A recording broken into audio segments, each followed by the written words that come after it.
Like you, can I start by acknowledging Judy Baird and her family. Coincidentally and completely serendipitously, I've known Judy Baird since I was a teenager. She was my careers counsellor at school, at high school. So I know this will be a very, very difficult time for the whole Baird family, who have been great friends of ours for many, many years. And I convey my warm sympathies and thoughts as well. Prime Minister, I also want to send our thoughts to our friends in India. This is no doubt a very, very difficult time for many, many people.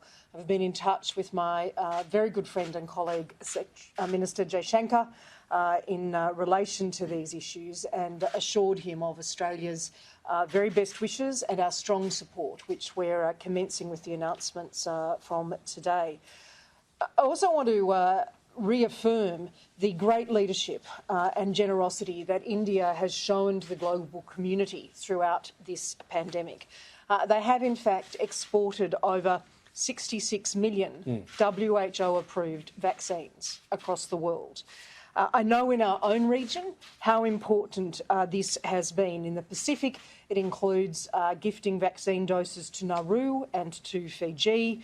It has also manufactured vaccine doses for Papua New Guinea, for the Solomon Islands, which have been delivered through the COVAX facility, and we warmly acknowledge that generosity.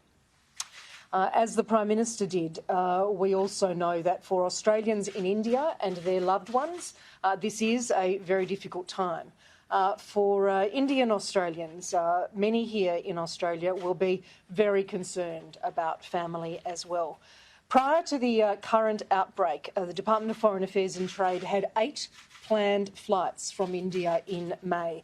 And because of the decisions we have made today, of course, they will be paused. And they are part of our continuing support to Australians to return safely. Those restrictions will be under regular review, but since these efforts have begun, we've seen over 19,400 Australians return from India since March of last year. We currently have just over 9,000 Australians registered in India. 650 of those are registered as vulnerable. As you would expect in the circumstances, this number will certainly increase in the coming days and weeks as people's circumstances change.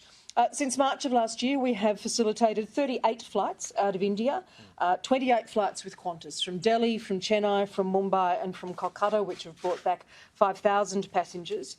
And when circumstances do allow, through this temporary pause, we will resume those flights and, if possible, seek to increase their frequency if we are able to. I particularly want to acknowledge the efforts of those at our High Commission and our consular posts in India. I've spoken again today to High Commissioner O'Farrell and thank him and the teams across those 4 posts for what has been a very significant task, not just in recent weeks, but in fact since March of last year. I want to absolutely assure those Australians in India and Indian Australians here that our 4 Indian network posts remain staffed by Australian diplomats. They will continue to provide that consular assistance to Australians in distress, including through DFAT's financial assistance program. And that has, of course, been in place for many months now. Our posts will also be redoubling their efforts to maintain contact with Australian citizens in India to ensure that they are informed about travel settings, about any changes and about assistance programs. That has been part of their work for many months now, but certainly in the current circumstances, those efforts will, as I said, be redoubled.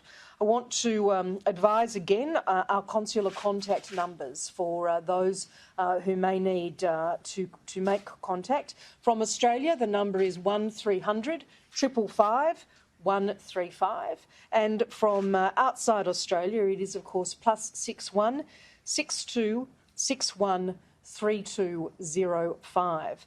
We have seen some increase in registrations in India from Friday and across the weekend. As I said, I expect that to increase, but we will stay in close contact with those Australians and provide the support that we are able to. Thanks.